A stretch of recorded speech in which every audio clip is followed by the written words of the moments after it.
오늘 창문의 시공이란 제목으로 말씀 증거하겠습니다.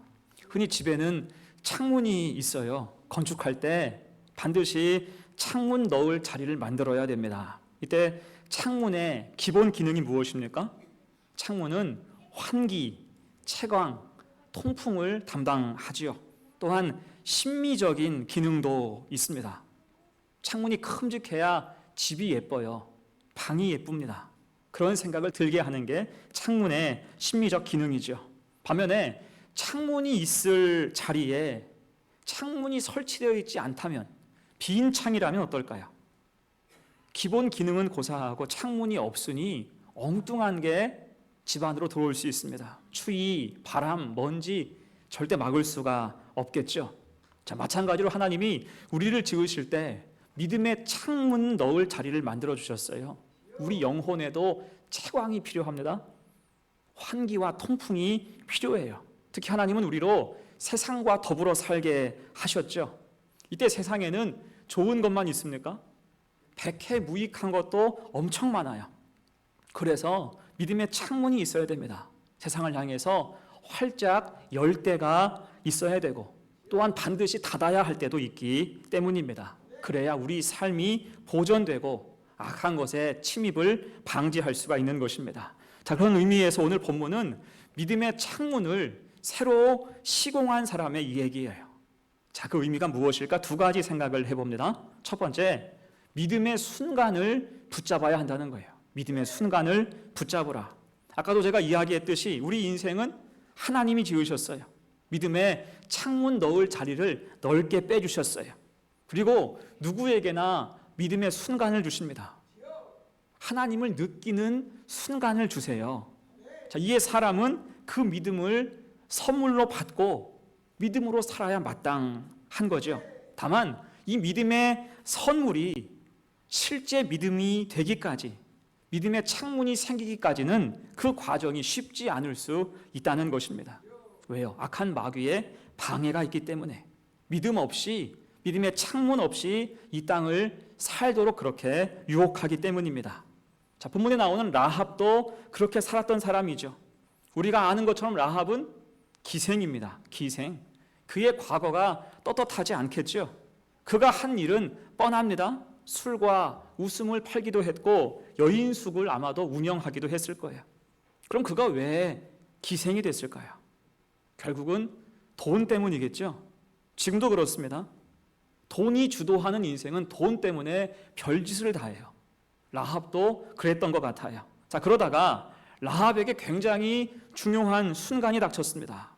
이것이 어떻게 보면 믿음의 순간이고요, 또 어떻게 보면 큰 돈을 벌 순간입니다. 저 위에 1절 말씀 봅니다. 눈의 아들 여호수아가 시딤에서 두 사람을 정탐꾼으로 보내며 이르되 가서 그 땅과 여리고를 엿보라 하매 그들이 가서 라합이라 하는 기생의 집에 들어가 거기서 유숙하더니. 정탐꾼 2명이 라합의 집에 들어왔어요.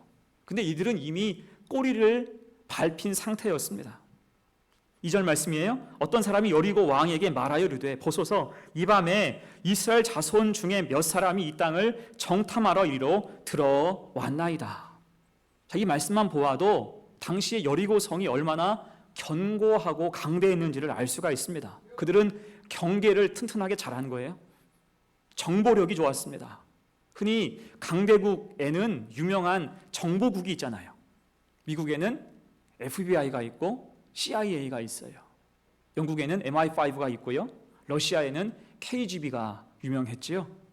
이스라엘에는 모사드가 있고 우리나라에는 과거에 안기부, 현재는 국정원이 있습니다. 이것이 한 나라의 안보를 책임져요. 그 정보력이 상상을 초월합니다. 아무튼 여리고 성에도 그런 정보국이 있었던 모양이에요. 그래서 정탐꾼이 몰래 숨어 들어왔는데 그 정체를 즉시 파악하고 즉각 대응하지요. 그 경로까지 다 파악하고 있었어요. 사실 이 정도면 라합은 지금 로또에 당첨된 것과 같습니다. 흔히 하는 말로 어부들에게는 고래가 로또다라는 그런 얘기가 있어요. 본래 고래 포경은 불법이지요. 다만 이미 쳐놓은 그물에 고래가 와서 알아서 걸리면 이건 불법이 아닌 거예요. 지금 라합이 그런 것입니다. 정탐꾼이 알아서 그의 집에 들어왔어요. 복덩이가 넝쿨채 들어온 것과 같았습니다. 이것만 잘 이용하면 돈도 돈이지만 과거 생활을 다 청산할 수가 있어요. 신고정신이 투철한 1등 시민이 될 수가 있는 것입니다. 돈과 명예를 모두 얻을 기회를 잡은 거예요. 하지만 여러분, 여기서 라합이 어떻게 합니까? 4절 말씀이에요. 그 여인이 그 두 사람을 이미 숨긴지라. 미리 눈치를 채고 그들을 숨겨줬어요. 이어서 태연하게 말합니다. 4절 이하. 그들이 어디에서 왔는지 나는 알지 못하였고 그 사람들이 어두워 성문을 닫을 때쯤 되어 나갔으니 어디로 갔는지 내가 알지 못하나 급히 따라가라. 그리하면 그들을 따라 잡으리라. 어때요? 신고는커녕 오히려 거짓으로 고해서 완전히 따돌려줬습니다. 교란시켜줬어요. 여러분, 라합이 왜 이렇게 했을까요? 지금 정탐꾼을 숨겨주고 도와주는 것은 사실 아무런 이익이 없습니다. 오히려 그 사실로 말미암아 자기가 위험에 빠질 수도 있어요. 그렇다면 왜 이렇게 했을까요? 중요한 장면이죠. 이때를 라합은 믿음의 기회로 붙잡은 것입니다. 믿음의 기회로 이 순간을 붙잡은 거예요. 사실 이미 라합은 어렴풋이 하나님에 대해서 알고 있었어요. 9절 10절 말씀 봅니다. 말하되 여호와께서 이 땅을 너희에게 주신 줄을 내가 아노라. 우리가 너희를 심히 두려워하고 이 땅 주민들이 다 너희 앞에서 간담이 농다니 이는 너희가 애굽에서 나올 때 여호와께서 너희 앞에서 홍해 물을 마르게 하신 일과 너희가 요단 저쪽에 있는 아모리 사람의 두 왕 시온과 옥에게 행한 일 곧 그들을 전멸시킨 일을 우리가 들었음이니라. 여러분, 이 얘기는요 일종의 풍문이에요. 직접 본 얘기가 아니고 주로 상인들을 통해서 전해 들은 이야기입니다. 그것도 혼자만 들은 게 아니고요, 성 안의 사람들이 다 같이 들은 그런 얘기입니다. 이때 대부분 사람들은 사건에 대해서만 반응하죠. 출애굽과 애굽의 초토화, 아모리 족속의 전멸, 이런 자극적인 이야기에 대해서 반응하는 거예요. 그 얘기만 들으면 무섭거든요. 그러니까 지극히 사람과 사건에 대해서만 반응하고 있습니다. 하지만 라합은 어때요? 사람이나 사건이 아니라 그 뒤에 계신 하나님에 대해서 반응하고 있는 것입니다. 그것이 11절 하반절 말씀. 너희의 하나님 여호와는 위로는 하늘에서도 아래로는 땅에서도 하나님이시니라. 아멘. 그 얘기를 듣고, 풍문을 듣고 라합은 상천하지의 하나님을 고백하고 있어요. 곧 흘러가고 가만히 두면 소멸되는 풍문 속에서 하나님의 소식을, 복음을 붙잡은 것입니다. 여러분, 이것은 세상 말로 하면 촉이 좋다 할 수 있어요.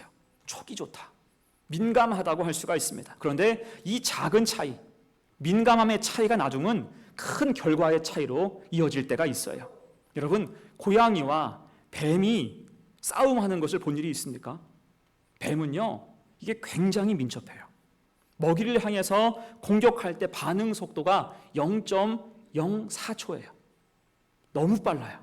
굉장히 빨라서 사람은요 이걸 못 피합니다. 사람의 동체 시력과 반응 속도는 0.2초예요. 그런데 뱀은 0.04초 만에 튀어오르는 거예요. 그래서 뱀이 작정하고 사람을 공격하면 피할 도리가 없습니다. 그러니까 뱀을 만나면 알아서 빨리 도망치는 게 상책이에요. 그런데 그런 뱀을 고양이는 갖고 놀아요. 뱀이 기회를 엿보고 고양이에게 접근하면 고양이는요 가만히 얼굴을 대줘요. 오라고 얼굴을 대줘요. 그리고 뱀이 입을 벌리고 갑자기 공격하면요 여유 있게 피하고 오히려 앞발로 뱀의 뒤통수를 칩니다. 왜일까요? 고양이의 동체 시력과 반응 속도는 0.02초예요. 뱀보다 2배 빠릅니다. 그러니까 움직이는 게 다 보이는 거예요. 민감하게 반응할 수 있어요. 그럴 때 뱀이 아무리 빨리 움직여도 전혀 위험이 되지 않는다, 그 말입니다. 여러분, 우리도 영적으로 이런 민감함이 있어야 할 줄로 믿습니다. 남들 다 보는 것을 보는 것이 아니라 보지 못하는 것을 우리는 볼 수가 있어야 돼요. 지금 라합이 그렇습니다. 다들 사람과 사건으로 두려워하고 또 대충 듣고 다 까먹고 잊고 있을 때 그는 하나님을 확신하는 거예요.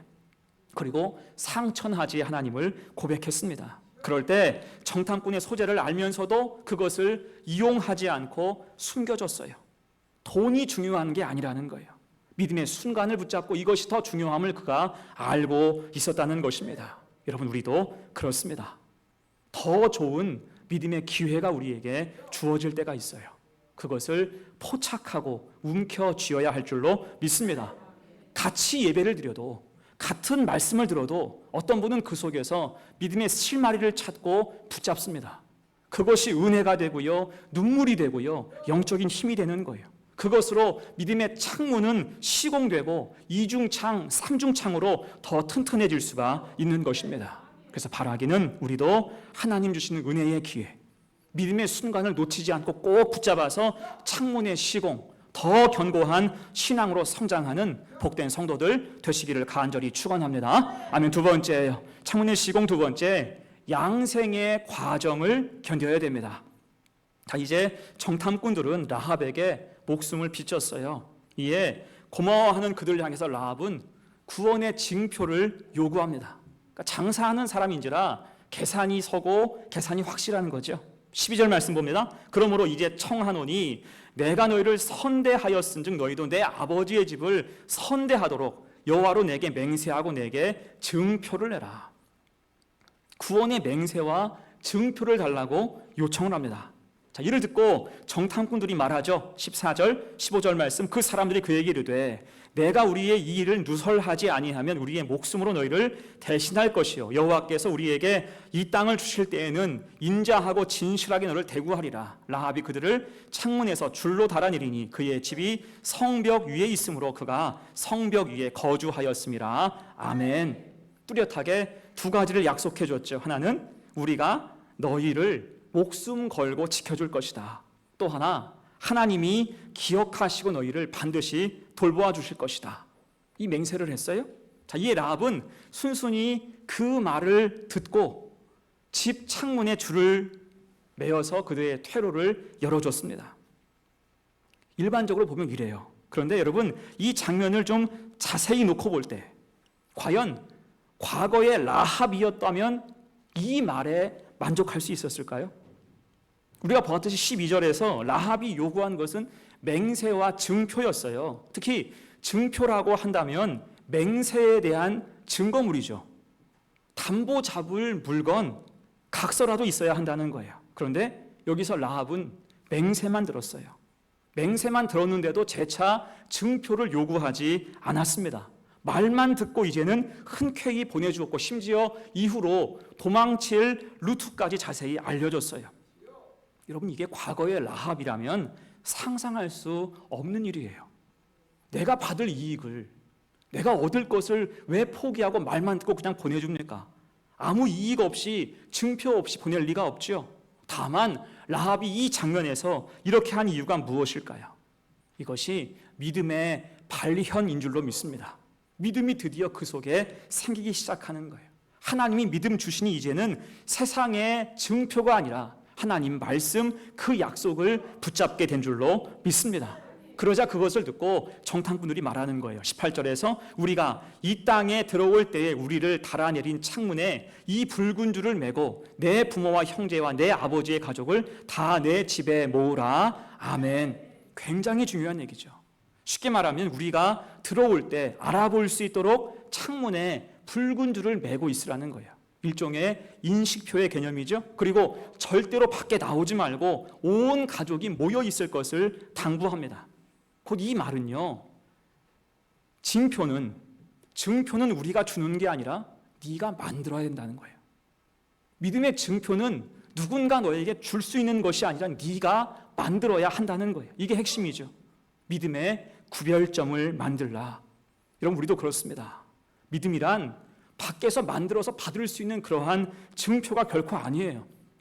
공부 열심히 했다고 수료증 주고 상장 주고 혹은 계약서 쓰고 약속어음 주고 그런 것이 아니라는 거예요. 믿음의 증표는 내가 만들어야 되고요. 내 삶 가운데 내 영혼에 직접 만들어야 할 줄로 믿습니다. 그래서 마음의 창문에 붉은 줄을 매라.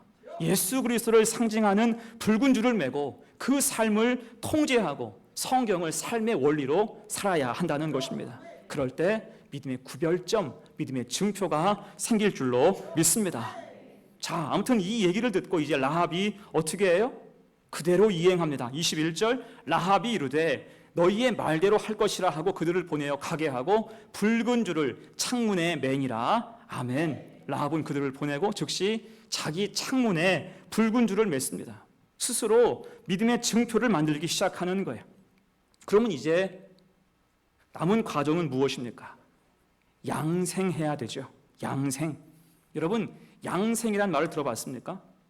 많이 들어본 말이에요. 양생이란 주로 건축할 때 많이 쓰잖아요. 이게 일본에서 주로 이렇게 썼어요. 콘크리트 타설 후에 굳힐 때까지 쓰는 말이 양생이에요.